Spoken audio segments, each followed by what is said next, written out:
রাজার ঘরে ছোট রানী এলো পদ্মাবতী, রানী পদ্মাবতী। রাজার আরো 6টি রানীর ছিল না সন্তান, পদ্মাবতীর কোলালোতে মিলল সমাধান। বছর যেতে জন্ম নিল 7 ছেলে 1 মেয়ে, হয় খুশির আকাশ হঠাৎ কালো মেঘে গেল ছেয়ে।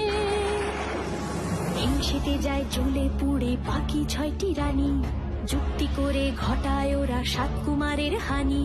সুযোগ মতো 7 ছেলেকে মাটিতে দেয় পুঁতে, বাঁচে একা পারুল ওরা পায় না তাকে ছুতে।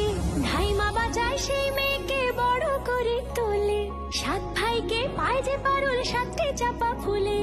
এত কিছুর পরেও রাজার বিপদ যে কাটে না, সূর্য নগরে সুখের সূর্য আর ওঠে না।